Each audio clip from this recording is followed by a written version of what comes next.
Hey everyone, welcome back for another deep dive. This time, we're tackling a figure who looms large in American history, George Washington.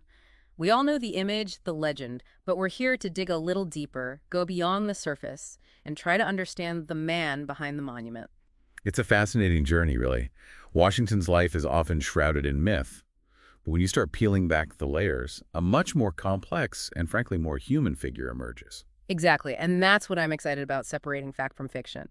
So where do we even begin with a life as impactful as Washington's? I mean, he's considered the father of the United States for a reason. But you have to start at the beginning. He was born in 1732 in Westmoreland County, Virginia. And, contrary to the log cabin myth, Washington wasn't born into hardship. His father, Augustine, owned a number of plantations, which relied, of course, on the labor of enslaved people.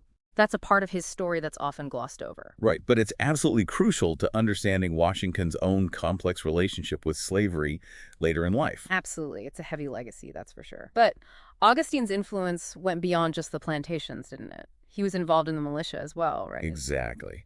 Augustine held a prominent position in the local militia, and this military influence, along with the legacy of Washington's older half-brother Lawrence, who was a war veteran, really shaped young George's ambitions. It's interesting to think about those early influences, a young Washington at Ferry Farm and later at Mount Vernon, soaking up those stories. It kind of paints a different picture than the often stern, serious image we associate with him. Right. And there was even a point where he was almost shipped off to join the Royal Navy. Can you imagine how different American history might have been if that had happened? Admiral Washington just doesn't have the same ring to it, does it? It really makes you think about those sliding door moments in history. But instead of setting sail, 15-year-old Washington took a job as a surveyor. Not quite as glamorous, I guess. True, but that experience was crucial. Surveying wasn't just about drawing lines on a map. It gave Washington this practical firsthand understanding of the land, the terrain. Yeah.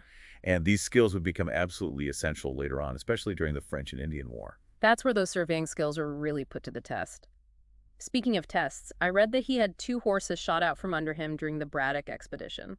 Oh, absolutely. And that experience, the Braddock expedition, it was a brutal introduction to the realities of war. Witnessing the devastating defeat of the British and the effectiveness of the French and Native American fighting styles, which relied heavily on mobility and guerrilla tactics, it really left a mark on Washington. I can imagine. It seems like these early experiences, both the successes and the failures, really shaped his approach to leadership. Oh, absolutely. And this is also where we start to see those seeds of disillusionment with the British being sown. How so? What happened? Well, you see, despite demonstrating courage and capability, Washington was constantly being passed over for promotions in favor of less experienced British officers. Well, yeah, it was a point of contention for him and for other colonial officers. This disregard for their contributions really fueled a growing resentment. It highlighted the inequalities between the British Empire and its colonies. It's an experience that would prove to be very, very significant in shaping Washington's views in the years leading up to the Revolution. So we have Washington, war veteran, shaped by those early experiences, and now he's inheriting Mount Vernon, marrying Martha Dandridge Custis, a wealthy widow. It's quite a shift from the frontiers of war to becoming this respected landowner. It is a fascinating transition. And his marriage to Martha, it was a strategic move as well. It placed him right there among Virginia's elite, further solidifying his social standing and influence. And this is all happening as those rumblings of revolution, they were starting to get louder. Right. With events like the Stamp Act, things were really starting to heat up between the colonies and Great Britain. Exactly. And Washington, despite his elevated position in society now, he wasn't one to stay silent on matters of principle, was he? Oh, absolutely not. Washington, remember, he was a businessman at heart. He felt the impact of these British policies, the Stamp Act, which imposed taxes on all sorts of printed materials. He saw it firsthand. And he opposed it. Publicly. He even supported boycotts of British goods. He understood that this wasn't just about taxes. This was about the right to self-determination. It seems like that independent streak really ran deep, even from a young age. Absolutely. And those seeds of discontent that were sown during his experiences in the French and Indian War, they only grew stronger with each new act that tried to assert control over the colonies. The Townsend Acts, for instance, those imposed duties on essential goods, like tea. Which, of course, brings us to the Boston Tea Party in 1773. Talk about a turning point. That event really seems to have ignited the flames of rebellion. It was a game changer, no doubt. Colonists disguised as Native Americans, dumping all that British tea into Boston Harbor. It was the bold act of defiance. And while Washington, he might not have condoned the destruction of property, you have to remember he understood the frustration behind it. He saw where it was coming from. Yeah, exactly. Yeah. And he vehemently opposed the British response, the coercive acts, which the colonists called the intolerable acts, which were meant to punish Massachusetts and bring them back in line. Every action had an equal and opposite reaction, pushing the colonies closer and closer to the brink of war. So it's 1774, and now Washington steps onto an even larger stage. He's a delegate to the First Continental Congress. This wasn't just a local assembly anymore. This was a gathering of representatives from all 13 colonies coming together to figure out how to deal with what they saw as British tyranny. What a moment. This was huge for Washington. He was no longer just a Virginia planter. He was a leader on the national stage, grappling with the fate of a nation in the making. And it wasn't long before those leadership skills were put to the ultimate test. 1775, the battles of Lexington and Concord, the American Revolution, had begun. And Washington is the one entrusted with leading this newly formed Continental Army. Imagine the pressure. He went from surveyor to soldier to now commander-in-chief. That's a meteoric rise.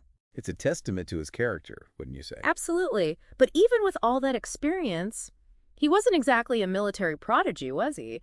I mean, those early years of the war were full of setbacks, strategic blunders. The defeats at New York come to mind. Right. The early years were definitely a trial by fire. He was still learning, adapting to this new kind of warfare.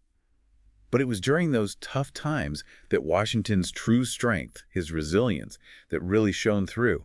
He held the Continental Army He together, set them going. instilled discipline, purpose, even when things looked bleak. And then there's that incredibly gutsy move, crossing the Delaware River on Christmas night, 1776. That victory at Trenton, you can't help but admire the audacity of that maneuver. Absolutely. Crossing an ice-choked river in the dead of winter, it's no wonder that became such a legendary story. It's like something out of a movie. It was a brilliant move, a calculated risk that paid off big time, because not only was it a military victory, but it provided a much-needed morale boost for the Continental Army. It's important to remember, though, that this American triumph, it wasn't solely an American effort, was it? I mean, the victory at Yorktown, which ultimately secured independence, that relied heavily on outside support. That's right. The support of France, both militarily and financially, was absolutely essential. Their navy, in particular, was instrumental in trapping the British forces at Yorktown, which led to Cornwallis's surrender on October 19, 1781. Another date that should be right up there with July 4th in terms of historical significance. I completely agree. It's one thing to win a war, Right. but it's a whole other challenge to actually build a nation, Oh, absolutely. especially one that's never been done before. Yeah, it's like, where do you even begin? Exactly. So the war is won, independence is declared, We did it. and all eyes turn to Washington. Makes sense.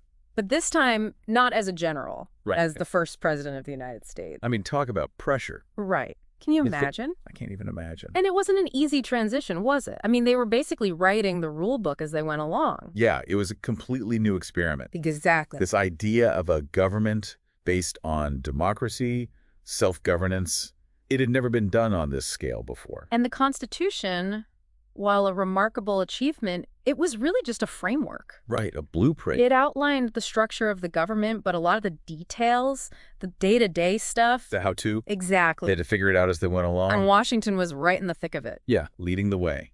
So not only did he lead the fight for independence, he then had to roll up his sleeves and figure out how to turn those ideals into a functioning government. And all while trying to keep everyone happy. Which was no easy task, right? Yeah. Especially with those big personalities, those big thinkers all around him. Oh, absolutely. You had guys like Alexander Hamilton and Thomas Jefferson, two brilliant minds, but with very different visions for the future of the nation. It's that classic rivalry, Hamilton and Jefferson, Federalists versus Democratic Republicans. Yeah, Hamilton, he was all about a strong central government, a national bank, big government stuff. And Jefferson, on the other hand, he was more about individual liberties, states' rights, a more limited role for the federal government. And you can see how those two visions would clash. Oh, absolutely. And Washington was right there in the middle. Trying to keep everyone happy, trying to find that balance. Exactly. It's amazing he was able to hold it all together, honestly. Well, and, a lot of the decisions made during Washington's presidency, they still have an impact today. Oh, absolutely. Like the debate over the national bank, that was a huge deal. And it really set the stage for a lot of the political divisions we still see today. And speaking of complex legacies, we can't talk about Washington without addressing his relationship with slavery. Yeah, that's a tough one. Because on one hand, he played a vital role in creating this nation that was founded on the principles of liberty and equality, but at the same time, He owned slaves, right, and he benefited from that system. it's a contradiction, a reminder that even the most revered historical figures were complex human beings, capable of both great things and, well, And not so great things. yeah. It's something that we have to grapple with. And I think that's what makes studying history so important. It's not always pretty. It's not about putting people on a pedestal, It's about understanding them in their full context. with all their flaws and contradictions. Because that's how we learn from the past Exactly. and hopefully create a better future. Well said. It's all connected. Well, I think that's a good place to wrap up our deep dive into the life of George Washington. I agree. What a fascinating, complex, and incredibly influential figure. He was a man of contradictions, shaped by his